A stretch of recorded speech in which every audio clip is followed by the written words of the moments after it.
Kinshasa, Brazzaville, partout. Mon kili mobimba bozola na Congo promo parce que c'est mission internationale. Oyo bato bakomi kovanda kolanda Congo promo.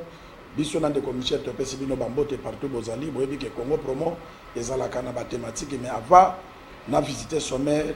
Nkumo azalaka ye mon côté tozalaka na ndeko Michel Wangi, ndeko Michel Mbote.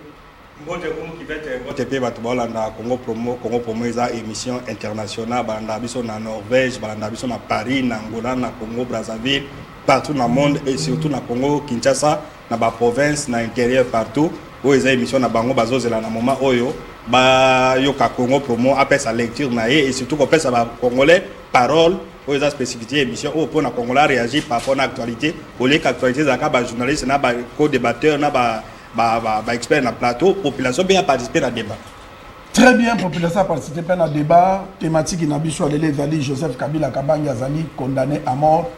Thématique yango wana très bientôt Régis Zobimisela biso kuna Richard Bodi azali wana Zobimisango kala na Patrick et tokolobele la paix sur ouverture il y a session assemblée provinciale ouverture de Salamaki maman Germaine Tinyama Yenda va présidente azo gérer session tali éloquence Makas et les cas qui très bien tokolobele yango mais thématique c'est bini ndeko Michel Luangi tokoti mbala mon émission na biso ndenge tokoti boye ba appel ezali na 084 ba message ezali na 081 bon participer tozana bino mais soki obengi dimne volume à télévision pour na toyoka yo bien obengi par exemple na Kinshasa il faut pesa commune ozali na quartier ozali pour na toye baba mona keza lokuta te obengi na Luanda pendenge moko obengi na Luanda lobake na fanda kana Angola na Luanda na commune boye avenue boye nini boye obengi na Paris oyebisi biso na fanda kana France na ville na capitale na Paris na arrondissement boye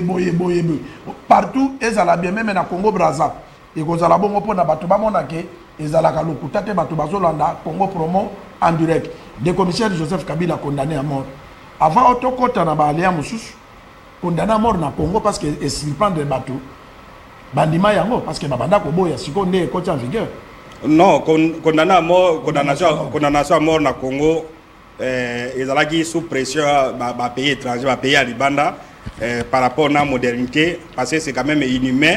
Parce que condamnation à mort, ils ont commis la banine, tout ça, on avait enlevé ça dans modèle Yakoboma. Dans modèle Yakoboma. Mais ceux qui va condamner, ils vont dans la prison, ti okufa. Après, balongola qui a un moratoire. Bon, Namibé ko balongola qui mais l'État par rapport à la pression, ils ont amené à Liban avec d'autres longoli en tout ça moratoire. Ceux qui ont peine de mort, ils ont des prisons à vie, et tout ça. Mais depuis hier, le Salamaki a AFC M23. Ndé baye kolongola moratoire ou ana ya peine de mort que les zongi donc on peut condamner baye kozongi sayango ni tokota na émission na biso de Michel Joseph Kabila qui président ya mboko ya Mboka pendant 18 ans atambolaki na Gerofar il faisait tout azalaki na tout service na Mukongo na ye nyonso ezalaki Joseph Kabila Kabange président de la République démocratique du Congo avant tokoma na kokoma chef de l'état azalaki pe général ya mboka oyo a démissionné par une fonction politique avec gérer Mboka. Mais Lelo, Joseph Kabila a été condamné pour na makambo oyo à Salaka. Les sonini, ba ministre, ba député, président de la République, ba autorité en général ba gérer biso Lelo, les sonini ba ko zo na procès de Joseph Kabila oyo. Très bien, comme c'est une très bonne question. D'abord, ba tu vas comprendre les condamnations à Kabila et ça na makambo à Salate. On doit comprendre. Ils ont la makambo à salate, c'est-à-dire que Kabila ava longwa. Donc ils ont la condamnation et dans l'exercice na été na. Et dans la fonction na été. Condamnation ils ont makambo M23. Le fait qu'il na Goma, le fait qu'Abanda ko soutenir M23 donc condamnation na makambo à Goma. Mais la question que vous avez posée c'est une question pertinente. C'est-à-dire que Kabila ava longwa. Comme dirigeant, il s'est taillé une loi, il y a un ancien statut à chef d'État. Statut des anciens chefs d'État. Chef d'État élu, na mandat na un exercice à mandat na ba ko poursuivre yété.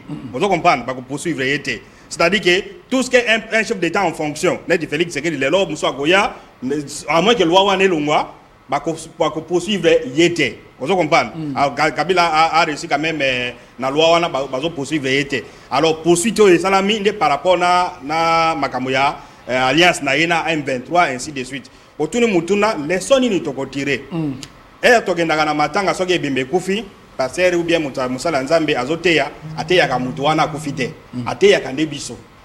Je ne sais pas si Ndeko Michel. Allô Ndeko. Bonjour.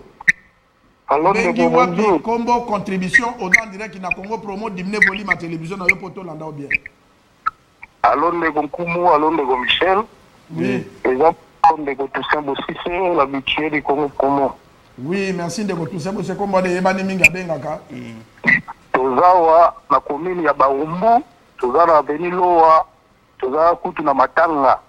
Ya Congo so maman yet aussi fait des raisons pour afaki mais empêcher du Congo promo te toza ba tout plein na Matanga mais autres la Congo promo. Très bien. On a Congo promo, ils allaient suivre au biso pour se ressources à l'information. Ndeko kumu okolindi sambikia ngai soki lelo na intervention na ngai naza na ligne moko na lingani na loba lilwa eza pona Congo promo. Émission ta tolandaka yango soki toza pe na souci ya bino bozopesa biso information yango nazalaki na message moko ya kolancer lelo awa. Message na ngai ezali par rapport ya makambo ezoleka lelo na mboka. Message na ngai eza mingi na ministre intérieur VPM intérieur et puis la ministre Bandobola parce que Congo promo eza média o ezalaki na team mais lelo tozo remarquer ni ba ministre ou bien ba cadre misusu ya mboka ebele bazaka na ba média bango ba pona kolekaka oh makambo ebele Congo promo sala kaneti alors ni aso Congo promo za na ngolilo bango baza bato kolekaka ne awa pona te ba vérité plutôt poser bango ba question direct parce que mususu wana ezaka préparé mais awa Congola ko poser question na ye ayebi a jure mutu mo yano na ye malamo parce que émission la bo solo pe za en direct. Très bien. Mais toti kolanda VPM ya économie azalaki na epa ndeko na biso maman Sylvie Bongo la fois passée. Oui, c'était très bien. Mais il y a ce qu'on promo ça na tant musu na émission wana qu'on se le dise ezende ngi mokote pour yebi.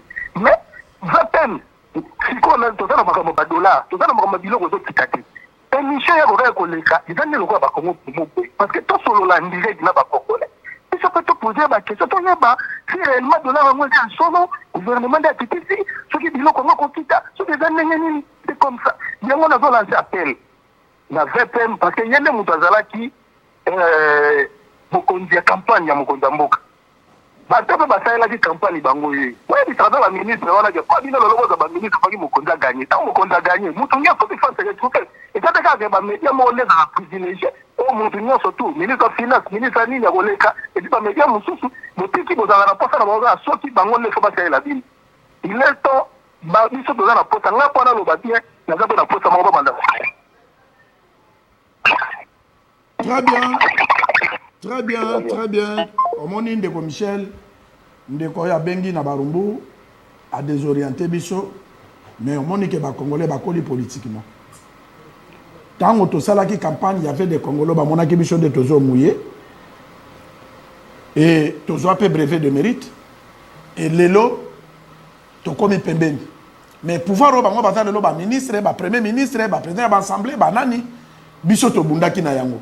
Mais lelo toza considéré te. Donc, Ndeko, merci. Et mon ami qui va comprendre que la population est informée, oyo et les cas. Est-ce qu'on a posé d'abord, de présenter Congo Promo, condoléances, Nalibo Tanyo Sobazana, Loa, Maman Ariette, Nabangonyo, Sotopesi, condoléances Nabiso. Jésus Alobaki Lumière, Babo Marango, Naninité, Nasete, Bacharango, Likolopo, Batobamon. Et les gens sont en train de suivre. Moussala Tosalak. Namutuna, côté expédié, Nabisa Touni. C'est-à-dire que nous sommes dans un pays où facteur, Yakozwa, Misala, Eza, Misat. Premier facteur, Eza lié à la tribu, donc tribalisme. Deuxième facteur, Eza lié à l'affinité. Affinité peut-être professionnelle magamusus. Troisième eza ba récompense ou bien ba recommandation ainsi de suite. Parti politique et ça vous devez être dans un parti politique mais vous devez avoir quelqu'un où à aider yo. Alors nous avons fait le travail Moussa les aki Jacques Mette ndenge de quoi lobby ou bien nani Acacia Moussa les aki à chef de l'état et moko. si le chef de l'État là où il est, ceux qui ont que non, effectivement, il y a des gens qui ont mouillé maillot pour nayo, bazar basali, qui c'est quoi bazar récompensé, bazo continuer Moussala, téléspectateur a bien azomona, vous comprenez.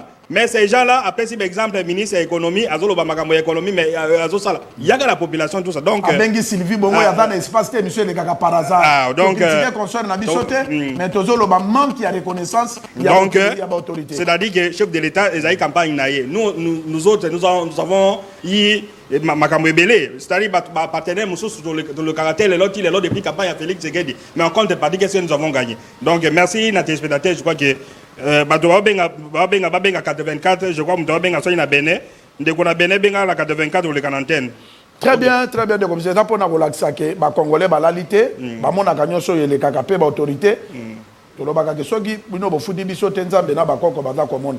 L'état déjà ba congolais bazo mona, baza très reconnaissant. Alon de Kombote, Mbote bonjour ndeko Kivet Congo Promo. Obengi wapi Kombo contribution en direct na Congo Promo du Nabengi bino na Mbinza komo na grâce. Papa grâce na Mbinza. Oui, na lobby nabengi bino en tout cas bo excuse ngai malgré que na lobela nino na te menangi na yebisa bino mo makambo yuta oleka mikolo to leka. Oui. Merci d'abord pour l'émission logique. Soki tu bapesa ba trophée, faut bapesa bino parce que bo lobela mboka. Mais bango batamboka na biso ba pona ba journaliste o ya bango moko o ba lobela mboka te. Bayaka pona bato. Merci. Mais na elo na ngena senga bino eza pona dossier ya match à Sénégal. Bolobela yango avant. Ndenge bakoye ko sala poto gagner match. En tout cas boloba makamoko et salamaki yango moto polaki. Logique bakangaki chaîne. Maintenant ba fongoli chaîne fallait bozonga pe pona ko sala évaluation ya ndenge match on elekaki. Ba bozonga ki bozongi na ngote pour changer ki sujet mosusu. Yango en tout cas faut bosser effort pour luka bozongela ngo po to lobela ngo pourquoi to polaki pour faire ça ida bien. Donc voilà, à peu près le camarade. Merci mon frère, merci vraiment. J'espère lundi, en tout cas lundi, chargé ma téléphone. Donc ça la spéciale d'élimination à Léopard dans la Coupe du Monde. Et puis pourquoi les Congolais balandaka ba chaîne té au makambo to lobaka. Yango na lobaka chaque fois que mai na mu Congolais batande konanga. Na ko peso adage moko maloba ya mobola na mato ya mozui. Ezama ina mu Congolais bata. Mais conseil gratuit ndengo zana soki de lo zimbongo nzamba pamboli opo lobi no yebite nzambe okomi na ba niveau ba Félix Tshisekedi même mes sentinelles non so appelé au conseil salela yango ko bikisa yo po nzamba azo batatiela ke bato na pembeni contrairement na ba autorité na biso bango baza ba riche baza na nyoso otolo bakabandi makate mais ba français ba lobaka les conséquences corrige mieux que les conseils. Merci toyoki maloba na yo lundi tokozongela yango. Merci beaucoup. Salam à la en tout cas. Bon salam, bon tikate. Merci. Merci beaucoup. De commissaire Djonga na thématique. Avant d'avoir une minute, na de Kouto Benga, presse présidentielle la qui s'est son audience est le chef d'État qui na États-Unis Ayambi Fantino président ya FIFA. Président FIFA a commenté l'équipe nationale, Ndenge tout ça et il a dit des choses intéressantes. De commissaire Namoni appelle mon côté c'est là. Allons deko mboto bengi wapi kombo contribution. Olo bamboko zali na kombo na on contribue au dîner volume à télévision. Ouais, moi c'est l'honorable Jimmy Bofossa, j'interviens à partir à Paris. Nazo saluer ma compatriote congolais nyoso bazana mboka pe bazana étranger. Ah, honorable Jimmy Bofossa, Paris na arrondissement nini basi nini. Paris na 18e arrondissement voilà. Très bien, 18e arrondissement Paris. Contribution Joseph Kabila ba condamné à mort. Yo étant que na France, na bi kolanda ki parce que lobe zala ki enduré presque na ba chaîne nyoso amont et ozwa ki information wana ndenge nini puis yo muto na ba pays développé okoki ko contribuer nini pour na ba congolais pour na condamnation ya Joseph Kabila ancien président.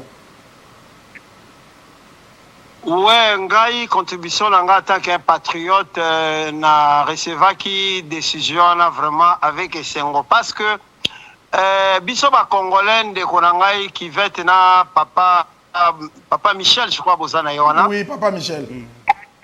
Papa Michel, na pesi mbote. Ngai na position na ngai eza toujours ya ko défendre Congo parce que biso ba congolais trop gentil, trop gentil yango moni lelo ba bande ko la biso mingi Afrique ba paya ba ye ba koti na mboka na biso ba commencer n'importe quoi. Il faut mwana ici là lokola Papa Mokonzi Félix Antoine Tshisekedi Alobaki. Un ancien président d'abord na mboka na biso aza muto ya limemia o ba mongo ba muto ya limemia aza muto yo akomi lokwa conseiller ya mboka akoki kobima Congo te aza na makambo te koleka ifaza na Congo akomi premier conseiller ya mboka mais soki omoni muto azalaki da président ya mboka akei kovanda place ba rebelle bazali akomi abimi na mboka akomi kobundisa mboka comme déclaration ya ancien président Kabila salaki na Afrique du Sud comme quoi que Afrique du Sud boye aider Congo te donc akomi kobundisa mboka aza muto yo Congo ekoki kolimbisa esu na eloko te parce que soki aza na nationalité congolaise aza traître et aza ko mériter condamnation à mort. Très bien, honorable Adjibo, vous en avez tout sur deuxième question. Lelo okoki kopesa conseil nini na ba autorité banda ko assumer ba fonction na République démocratique du Congo on est là koki kolongwa na lokoso ya mbongo pe alinga sala ba démarche Joseph Kabila salaki ozo conseiller bango nini mais tozo conseiller bango batika eloko wana parce que lelo biso tozo soutenir même mokonzi ya mboka Félix Tshisekedi po ba loi penda ya mboka ebanda ko s'appliquer omoni condamnation à présent ancien président Kabila ezali exemple pe etia na mitu ya ba politicien congolais nyoso o baza na Congo parce que toboyi ba payate mopaya soko ye na Congo ata komi na congolais respecter nde mibeko ya mboka bato bazali ko Congo il faut même ba député na biso bazali na assemblée nationale ba lancer ba projet ya ba loi bato ba ko trahir Congo bazo mériter Bomoïté, Mututu a trahir Congo, il faut bénéficier de la peine de mort. Tolembi, Congo, le pays moro faible, la trahison. Makamana tolinge zonga li soute biso lelo toza bato tozu koti na politique sika tolingi nouvelle classe politique et remplacer oyakala. Tolingi loi et frapper fort na Congo. Bato ba changer mentalité. Traîtrise mais il fait longwana Congo et kolongwana Congo neni na ba décision ne ba uti ko so donc ba politicien nyonso bazala viser oya ko trahir Congo to ko bomaye. Très bien oloki tala une grande émission ezo le monde entier héros na Paris bato bazo sala musala na Paris ngodo na aucune chaîne congolaise na moment na Paris ba otala zate ka Congo promo aucune chaîne donc même ba na Canal Plus donc ezo mona na moni de kazo benga kaka lisusu do ya mbaye ko doya na je crois le débat de ko monta partir la Paris azo bengi fa très bien allons de continuer interférence et kataki na moni ozongi lisusu olingi o baksani ni parce que bato bazo ko taper belé et tozo baksa kaka ke il faut loi être frappé dur donc il faut tout changer la loi yango moni biso yaki na Congo ko participer na ba élection ya députation nationale parce que tonito ya na ba idée à sika ba très nyoso yaki na Congo ndeko opposila ki na parti ni pe ozana kata union sacrée parti ko tangu be ozala ki na opposition li membre ya rep ya président Guy Luando et nazali parti na biso ezali na union sacrée parti à son excellence Guy Luando. Donc, très bien. Donc on peut si bana nyonso ya rep ba rep nyonso mbote. On appelle si bana nyonso ya rep mbote na son excellence. Merci beaucoup, merci. Ndeko Michel tala émission est très suivi mais bato wana batikala na bangomboa brouette pardon. Oyo ba utiliser aye na zelo aye na ni metango santé sidi brota comme donc la mbula libanda. Donc on a déjà dit sur ça. Yo ba s'appelle na très capital. Et très capital. Na zonga na sisana loko na banda ndeko benga na ngaliema. Le président de la Bible akuta na commission na moni miko awezaka ka libanda mboka na moni au Congo Brazza. Alors de Congo to bengi wapi kombo contribution.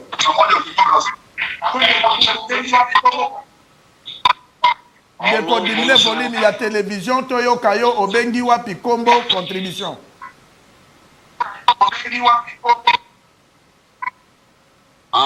Na bengi bino na commune ya Bandali komo na John. Ndeko John na Bandali contribution. Na juste na posa kana tuna pona moni na télévision bokomi Joseph Kabila condamné à mort. Ndeko évoluer bato bazo ko tebele tuna. Bon. Suite pena na yebite yango na ngena tuna est-ce que donc ya yebite ke ba condamné Kabila. Alors ndeko bengi wapi kombo contribution ndeko akei ndeko ba condamner Kabila à mort to ko évoluer la ndaka émission ko comprendre parce que on a peine à droit soko yeba kité tala ba problème ba kura ba din to ko boya question na hotel landolo émission ndeko Michel Azawana vandi na kichwana à l'aise pour expliquer. Très bien, comme vous avez des réalisateurs, vous avez besoin de la thématique, mais là, c'est une seconde. Dans ma camonte, président de la FIFA, lobby boy, équipe bien, équipe la chance, il y a cause à la qualifier. Qui l'a dit, président de la Fédération internationale de football, FIFA, il a eu sa président Félix, équipe la chance à se qualifier, équipe la chance, il y a cause jouer barrage. Très bien. Vous comprenez? Alors, bonne chance. Alors, qu'est-ce qu'ils ont pris comme information par rapport à Magambo FIFA à lobby? Donc, on appelle sur charge, on a travailler pour que lundi, on ait des contributions. Na bengi à parti Angola, na province ya Cabinda, na bairo ya Milika. Oui, continue. Na Angola, na province ya Cabinda, na bairo ya Milika, Cabral. Contribution de Kona Bayambilka na Kabinda. Bayambilka na Kabinda. Joseph Kabila condamné à mort. Bon, condamné à mort à Joseph Kabila est normal parce que à Sali Bakim et Bilé, tout ça qu'on soutenir Penza Visa chef de l'État, n'a idée là. Congo promo soutenir Bosunga Biso, les Camerounais, il a fait Sabilo Kamoko Botosa Nangwawa. En tout cas, na province à Kabinda. Bazo kanga ba congolais makasi congolais ko souffrir bazo refoulé chaque jour mais migration na biso soko ko réagir té bangolais bazé belé na mwanda awa na ba pour Congo central mais pour migration na biso après bazo ko réagir té non est-ce que bino bozana mikanda peut-être ba bangolais au bazana Congo central ba pe na Kinshasa ba da partout na ba province la République démocratique du Congo baza en ordre bon bino boko ta kuna ta muso na ba documenté est-ce que wana document ba refoulé yo. S'il vous plaît, tu vas te laisser passer ça 3 jours. Mais ceux qui ont yéboué, na 3 jours après ça, n'est-ce pas, yo comme marchandise au teka. Mais ceux qui ont yéboué, bureau communautaire congolais ali awa. Baboya côté que la congolais démocrate mikanda. Vous pouvez vérifier. Donc biso to bandaka procédure, mais to katana na nzela. Très bien, merci. On est allé diplomatie Nabiso, ambassadeur Nabiso Nangola, Zolanda pe émission. Il fallait protéger les Congolais. Parce que les ambassadeurs, kuna te po ali aka vanda tambolo. Et ça ko protéger l'intérêt des Congolais. Moutake ko somba biloko patek. Bon c'est ces jours il y a 3 jours. A Osalanine. Il faut diplomatie travailler pour ne commenter 1 mois, 1 semaine pour monter somba biloko ne à l'aise à zongi. Donc on est à mala mouté biso to yambaka bapaya. Bapaya pe ba yambaka biso, c'est important. Donc, alors, je disais que Makabila, on ne prêche pas pour le Moutagoufi, et prêche pour Nabiso. C'est une leçon à l'autorité, dans les réalisations comiques, non, avertissement à l'autorité, il y a les lonas, il y a lobby. C'est-à-dire, dans le président de la République, aux membres de la gouvernement, aux autorités, qu'on a pas fanaticité, qu'on a bananité, qu'on a comme il dit les pères. C'est-à-dire que non, tout peut basculer. Kabila, c'est taillé une loi. Il y a certains chefs d'État qui n'ont pas demandé pour m'y battre la main, mais il faut rattraper la bilan à Mickey. Vous comprenez? Donc, c'est. Ma bé fout à ma canne. Ok. Allons de quoi? Ben, il y a une contribution. Allô? Ndeko, bote, obengi wapi kombo contribution diminuer volume à télévision pour notre landayo. Merci. La bengi depuis Kassai Central, précisément la Kalambambouche. Kalambambouche na Kassai Central. Kassai Central. Contribution de Kokuna na Kassai Central, Congo promote pesi bino bambote. Ok, Congo promote se paye la route de la bien, ce qu'on disait, discussion de faire le colon de Kamouya Joseph Kabila. Et on va me mini, et puis que j'ai l'information que Kabila a la Goma. Est-ce qu'on est la vérité ou bien on va toujours Merci. On va répondre. On va répondre au nom de Michel. Allons de Kobengu à Pikombo contribution. Allô? Oui, allô? Oui, bonjour de Kobengu à Pikombo contribution diminuer volume à télévision pour notre landayo bien. Il y a na bengi à partir Angola. Angola na mboka nini na Rwanda na Oui, na bengi na Rwanda na Kikolo. Na Kikolo na Rwanda. Na Kikolo na Rwanda contribution de Joseph Kabila condamné à mort.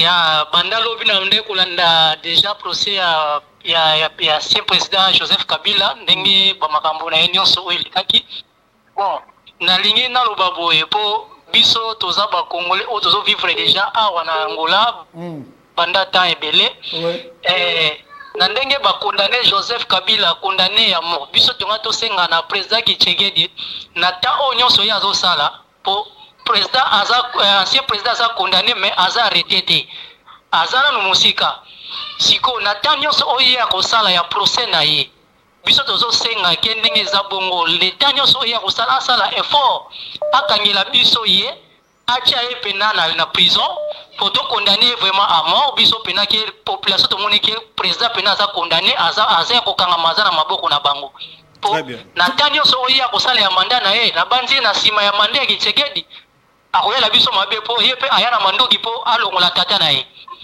Très bien. Merci mon frère. Oyoki ndenge bato ba awa lisusu angolais tomboki. Allons de kombo to bengi wapi kombo na ni contribution. Allô papa. Oui, mbote ndeko bengi wapi kombo contribution. Kombo na Manase. Manase bengi wapi? Bengi na depuis Luanda. Luanda na avenue na quartier ni. Na bengi na Ojainda. Na Ojainda. Ojainda da commune ou bien avenue? Na bengi na commune na Kasenga. Comme na Kasenga. Ojainda da quartier hein? Très bien. Yeah. Très bien. Yeah. Contribution Joseph Kabila condamné. Condamné à mort. Dans le Bible, pour Joseph Kabila, soyez déjà attaqué dans le Congo, déjà déplacé. Parce que pour la retrouver pour le monde. Très bien. Ndeko Michel, Bato Ebele Badolo Babatuni, Ndeko Moussa Tobenga Angola, Ndeko Moussa Benga qui na Kasai Central. Alobi, Ndenge Nini, Aloba ikutu nini na Bosani Alobi. Il faut que Kabila tout ça. Il faut que comment condamner mais comment bakozoyer mabi aza na Congo tout ça. Mosusu alobi non atune bon rappeler alobi Joseph Kabila balobi ke aza na Goma. Comprendre? Est-ce que ça y a solo aza na Goma ou bien aza na Goma te? C'est une façon que tu na soki aza na Goma. Est-ce que y a moyen que to kanga na Goma? Vous comprenez? Ndeko mususu abenga lobo Joseph Kabila na mandat ya président Félix avant sa mandat il faut kanga Kabila pour akota makala biso moko to garder awa. C'est exact question ya yango to lobaka même justice na biso. Au monde eloko premier intervenant bengaki alobi ke baleka na ba émission parce que même ba magistrat même ba procureur bango nde ba yebi loi fallait baleka parce que na deuxième thématique na biso pe kaka oyo mais na deuxième version to kokota na kotuna ndenge nini ba condamner muto à mort pe ba bien na ye bazuité. Très bien. On comprend to kokoma na niveau wana bande ko na bazotu na ndeko Michel comment ba condamner muto azape na Congo te mais babimisi kaka verdict condamné à mort moteke bato bamona kaka eza théâtre de chez nous. Est-ce que ba condamna ka muto aza libre azo tambola ka na ke France à ke Belgique à ke Angola à ke partout mais ou bien ezali kaka interdiction na Congo. Très bien. Décision ba jibabi arrestation immédiate nde bakanga nde basala girobi arrestation immédiate si s'avère kaza na Congo. Eza principe abengaka unicité à parquet. Parquet à Gombe, eza ndenge moko na parquet à Goma. Si azala Goma par exemple ndenge kwa lobby. C'est que les autorités à awa bakoyebisa ba autorité à Goma, parquet à Goma bakanga nani Joseph Kabila. So azala Congo na principe à unicité à parquet. Vous comprenez? Parquet à Goma et continue ba militaire ba policier bakanga yi. S'il est en dehors, so il a besoin que bakanga yi. Il faut bakanga lobi position il bazala posa ko kanga yi. Permet possibilité s'il est au Congo, unicité à parquet parquet bakangiye parquet à Goma il peut l'arrêter ou bien à Bukavu batindi awa s'il est en dehors du Congo gouvernement bien nani ministère de la justice il faut passer la mandat d'arrêt n'Interpol dans n'importe quel pays Afrique ou nani Kabila Kozala mais ils peuvent aussi le faire parce que parce ba condamné ils peuvent le faire mais bien ils peuvent que non ils doivent ils peuvent c'est-à-dire que il y a quelque chose qui c'est pourquoi nous allons continuer à argumenter ceux qui ont besoin d'abord mandat AWA et puis mandat d'arrêt international alors il peut c'est-à-dire que non il y a quand même moins de doute c'est-à-dire ndenge côté benga ya suka babi oya bengi na nini na Angola Abi Félix Tshisekedi avance sa mandat naïfa kanga Kabila. Ça peut être une hypothèse. Mais ce n'est pas plausible que ça la passe. Il peut arriver. On moins droit en politique on dit une décision politique est au-dessus du droit. une décision politique est au-dessus du droit. Politique est à la droit. Dans l'hypothèse justice ça makamonae. Kabila zana goma nani parquet à goma kangi était. Au moins que droit nani politique comme Nicolas droit. Kabila zana Afrique du Sud bakangi était. Au moins que politique comme na droit. Il peut arriver un moment que non Kabila pas cinq mesures à grâce. On vient de condamner le président Sarkozy à ce président Yanini. Allons de pendant de commission, allons de bengi wa bi combo contribution diminuer volume à télévision. Allô? Allons de ko mboto en direct na Congo promo combo commune aux alliés ou ville aux alliés contribution.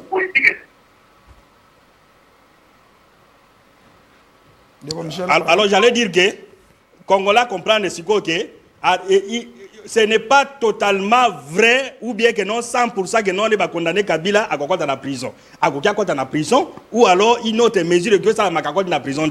Donc quand les messieurs lancent les défis à Félix Tshisekedi que non avant si ça mandat naé à Sengi à lancer défi. Oui, à Sengi dans sa peuple. Et là qu'on a il était sali et ce pays si biso ba congolais mais tolingi président biso to votaki à kangela biso yi. Mais à comprendre que non on peut l'arrêter ou ba ko kangayete.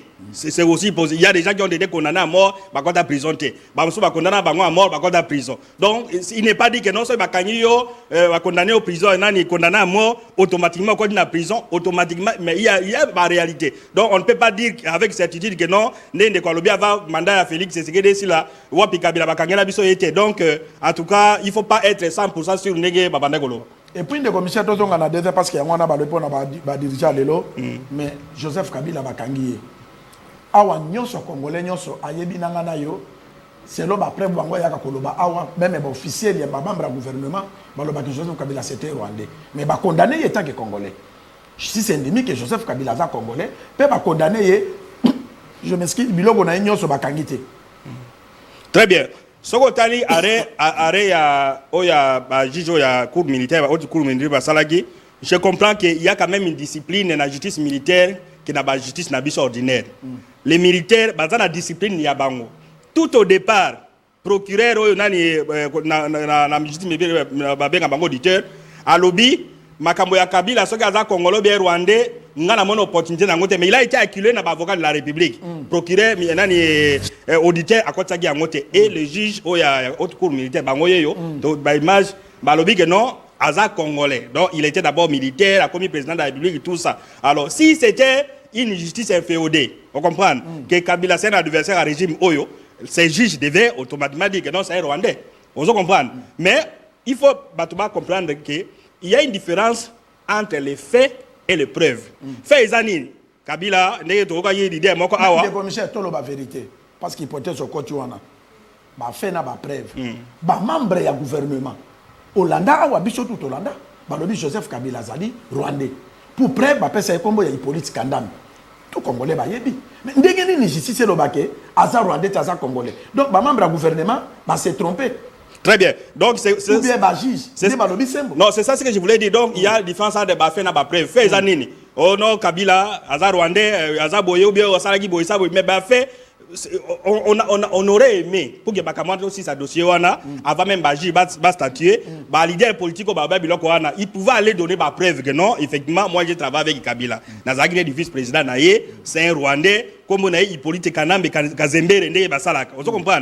Mais apparemment les juges basés autant de temps bah mon preuve wana té. Ça signifie quoi? Let Baji babi que non, c'est un Congolais, c'est-à-dire toute personne oui, à côté de la décision, donc on au terme décision il y a justice. Donc aujourd'hui on reconnaît donc dans une manière impartiale.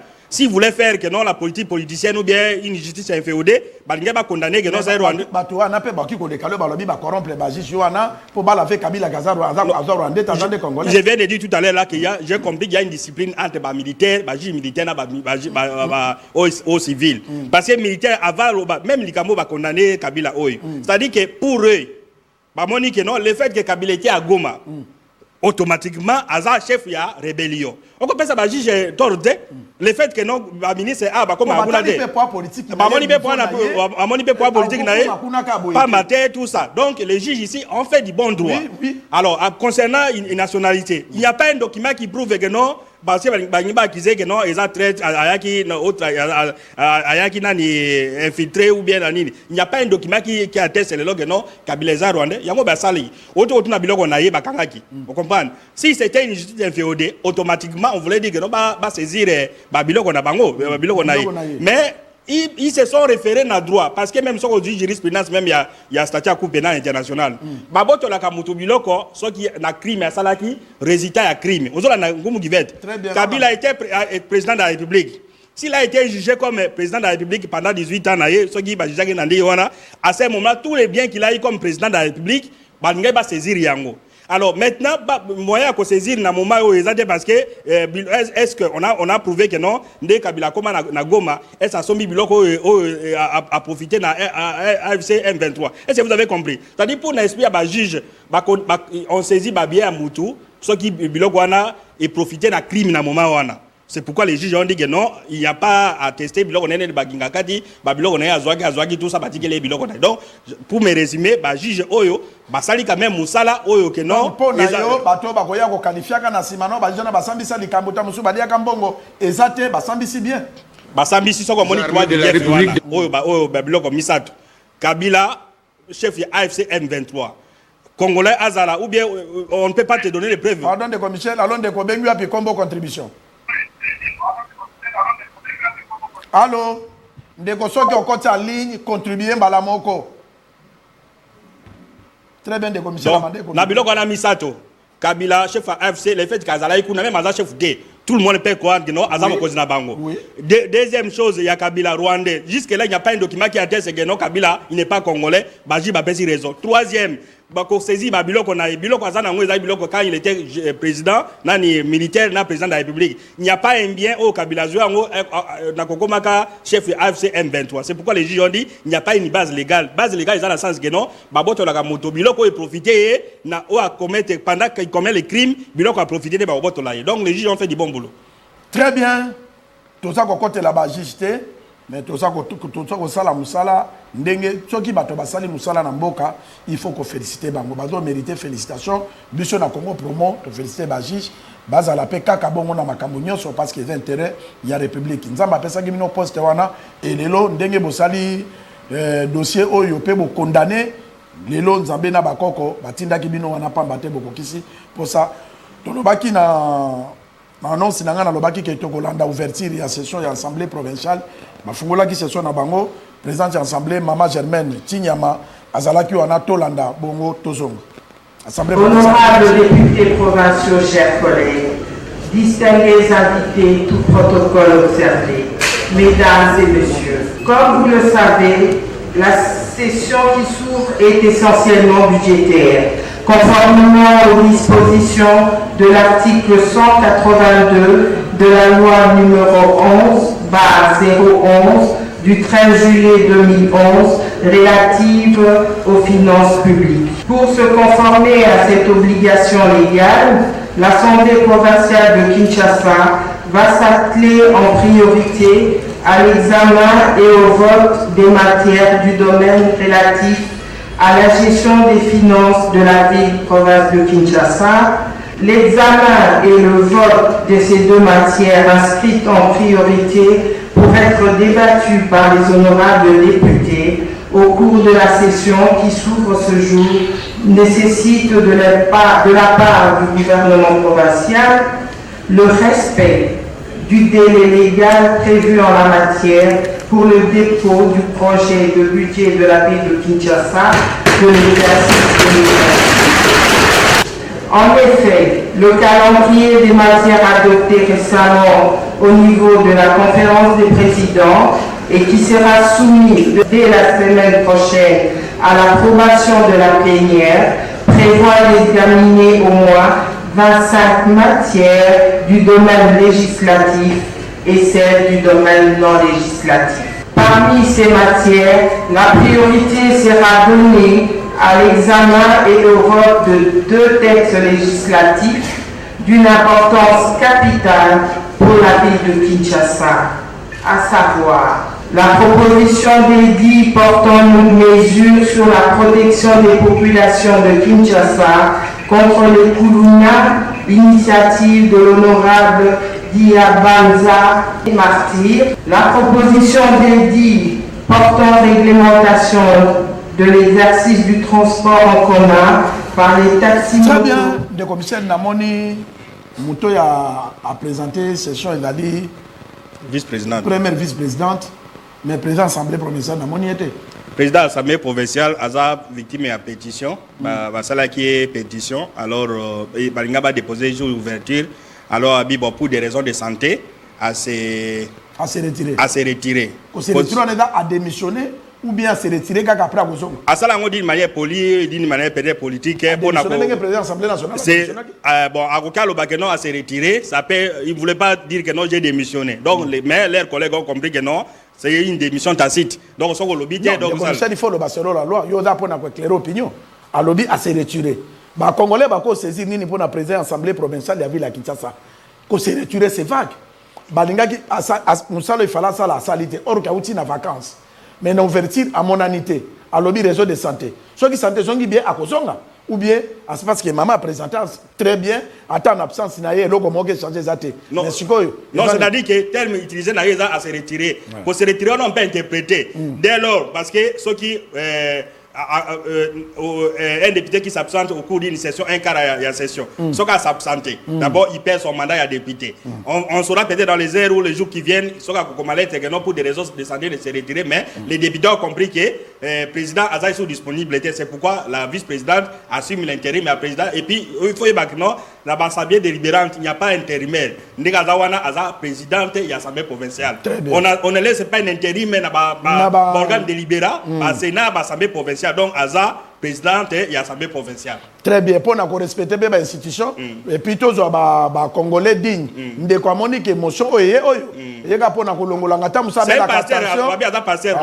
serviteur de non politique. C'est ça, on m'a dit tika basala nzambe ba mona kaboye yo za musala nzambe gérer ba brebis sans ça la rien kokota na domaine na politique parce que politique ba benga ngo panier à crabe ezana ba njube na ba nini.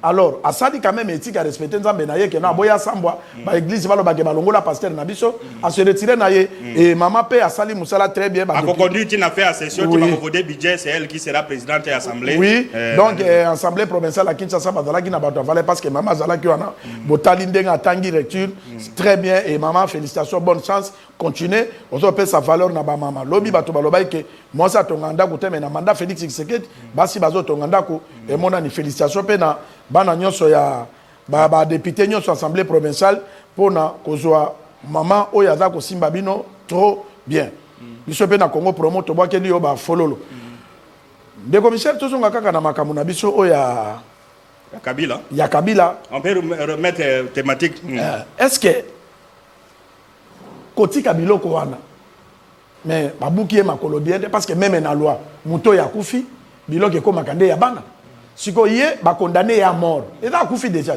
siko biloko wana na bando gérant. Très bien, comme qui fait, il faut n'oubliez pas que c'est un procès d'un ancien chef d'État. Et ça, ce n'est pas un Congolais ordinaire. C'est pourquoi j'ai dit tout à l'heure là que non, à quoi ta prison, bien à quoi ta prison. Allons Ndeko, Obengi wapi combo contribution. Allô? Oui, Ndeko en direct na Congo promo di nevoli ma télévision combo contribution. Combo nangai Dominique Nazana Kasai Central. Papa Dominique na Kasai Central contribution. Na territoire nini? Contribution eza papa Kabila wana kemisi biso makasi. Obengi na Kasai Central na territoire nini? Na Luiza, na Luiza. Na Luiza, oui, olobi Kabila nyokoli ba Congolais makasi. Olobi apa? Yo olobi nini contribuer, on doit na droit ko contribuer.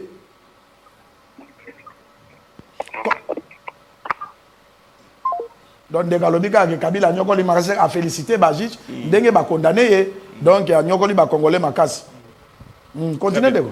Donc à ce qui concerne je disais que non, c'est un procès. On ne va pas dire que non, c'est un procès politique, on dira peut-être d'un ancien chef d'État.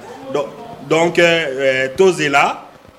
Est-ce que ça peut être tout ça? Bon, voyons voir comment les choses vont se définir. Je vous ai dit tout à l'heure, il faut que c'est un ancien chef d'État, peut-être à quoi de la prison, peut-être à quoi de la. Ne soyez pas étonnant que étonné que jour que non dialogue congolais et salami soit dialogue et gozala basenga ba condition parce que non avant tout un dialogue il faut Kabila azala quitter parce que ba M23 basenga donc en ce qui concerne ba procès ou ya ba haut dignitaire en Mboka il faut quand même aux arabes c'est pour répondre au monsieur qui a dit non d'ici faire mandat à Félix Houphouët Kabila. Très bien de Michel.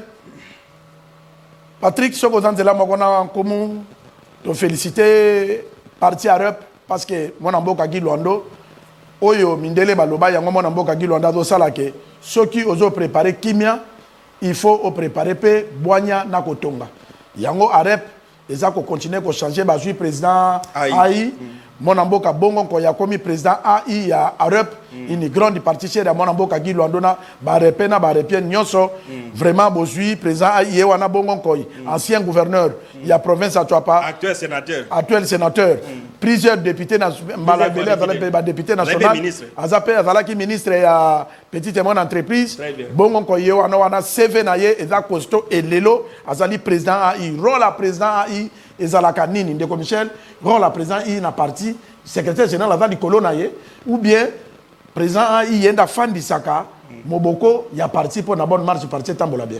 Très bien, dans communiqué tout le monde a signé la secrétaire générale et a annoncé que non autorité de référence Guy Luando a nommé honorable Pagras Bongo a commis président AI a parti PAIBIS Bakar Nyonso Bassal.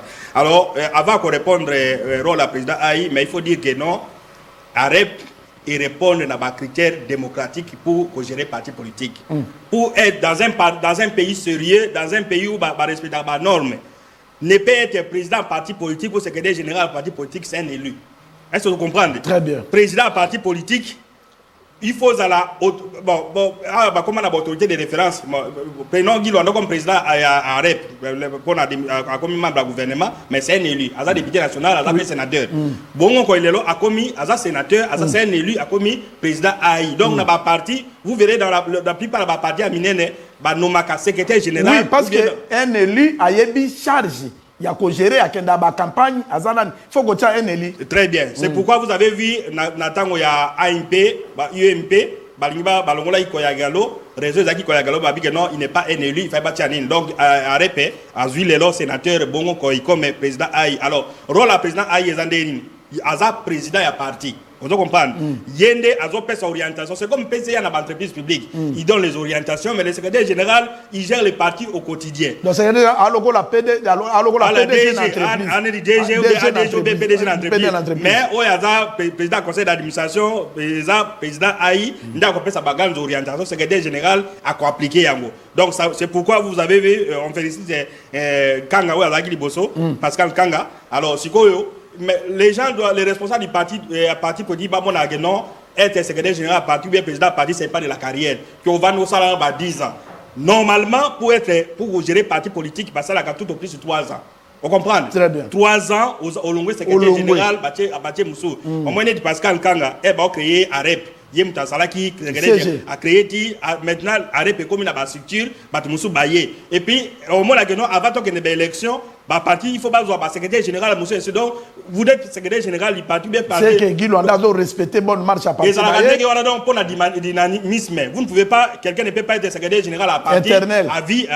Non, c'est à 3 ans, donc tout au plus, quand il y a mandat. Pardon de commission, alors de combo, tu as puis combo contribution. Oui, bonjour papa. Bonjour. Nazwami na komi na Ngaliema na avenue de l'église Nasima ya centre. Contribution de go. Bon, nalingi na tuna kamutuna na moni Nicolas la télévision bokomi que Joseph Kabila condamné mort. Na évité bokangi déjà to azakimi.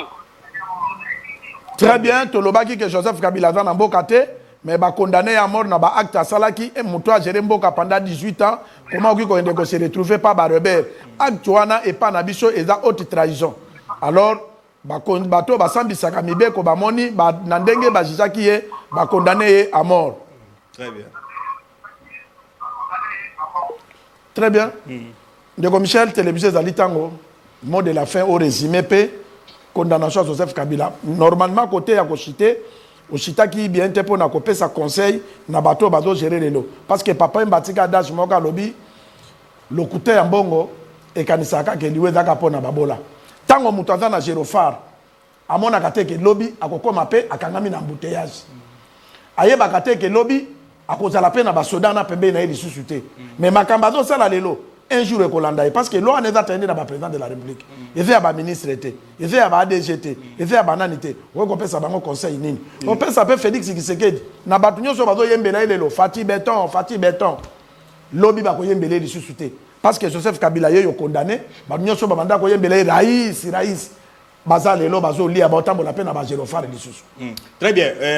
Omoni eloko ya Kabila oyo ça devient une jurisprudence. Jurisprudence, c'est l'ensemble des décisions prises par des cours et tribunaux pendant une période donnée que les juges se réfèrent et comme ils sont à droit. C'est-à-dire d'ici 3-4 ans, les gens vont se référer que non, on avait accusé ou bien on avait condamné un président de la République, tout ça la boue. Ça signifie quoi? Conseiller va appeler un président de la République. C'est-à-dire chaque président de la République est oye. Les conseillers, ce sont dans la plupart des cas, profiter. Lisez les livres en Rwanda, ainsi sont les gars. Vous verrez comment conseiller à Mobutu, Mobutu na liwa. Vous comprenez? Comment conseiller à Mobutu, il travaille avec ennemi. Vous comprenez? Très bien. Ngwanda azoyebisa na livre na azoyebisa Mobutu abino tala kengo azaboye Mobutu abino il faut pas faire ça bakosa lo bani. Ça pareil avec conseiller oyo. Donc leçon nous allons tirer na condamnation à Kabila Isaac non respect à droit de l'homme na bakonzi mboka. Un conseiller quand il vient non to créer ba structure ya kokanga bato. On a arrêté tel mutaleki na télévision kangaye o asali boye. Ce n'est pas on a yali ambongo. On a yali ambongo mona que non mokonzi alingi non.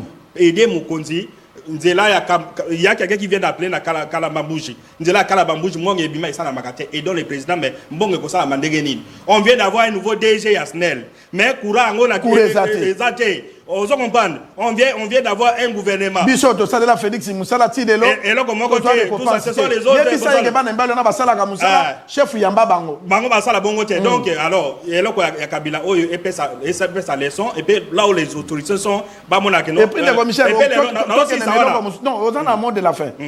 Balo bapé na ba chaîne. Ba chaîne à télévision zo aider bango.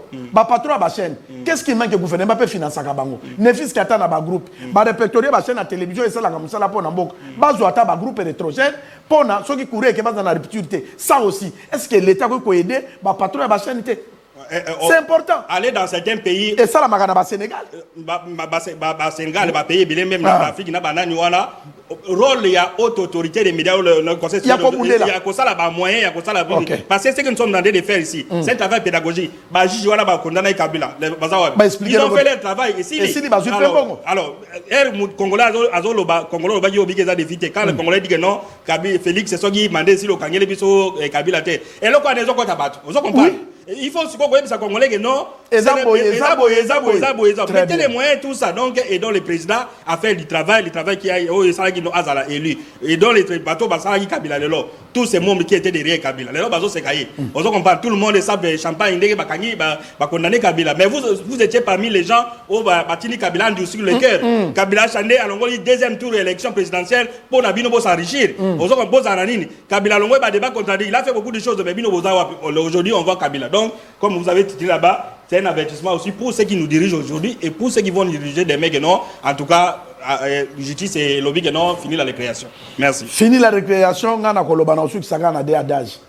Balobi tabalia ka makala mine ko makamwindo mokolo wana te. Nyamo ya lia ka lisango afanda ka na kati ya lisango. Félix Tshisekedi ba congolais balingi yo mingi sala po na Congo selon yo na peuple congolais. Soko landi bato baza pembeni na yo. Bango bazo luka po banginda lobi batindiko na libulu. Continuez kotonga mboka ndengo condamné Kabila boy c'est une très bonne chose. Bandeko condamné de justice. Non ndenge justice est condamné boy et dans la mandat na ye. Bakolo baka keke na mandat Félix Tshisekedi Kabila sala ka impunité bakanga ka ye. Ba condamné ye. France regarde tout le bayango à propos de l'image et tout ça donc c'est quand même biloko ya bien biso to ko féliciter les intérêts à peuple. Mais tant ozo fana na mo batu moko o union sacrée baza minoritaire. Bakotikala ka jamais kobundela yo bato bakobundela ezali biso yo o bango bazomona lokola bandinzi nyama soka poli bayeba ke nyama poli na ndinzi mutalakisaka mutu ketala solezo bimaboye ngana moni yango biso de peuple toza koyebiso ke mokonzi mboka bien il faut zalaka na ba collaborateur mais ba collaborateur oyo baza koyebiso ke mokonzi sala boye pour l'intérêt général nkomuna de commissaire bazali balé o bakanga mabokete bye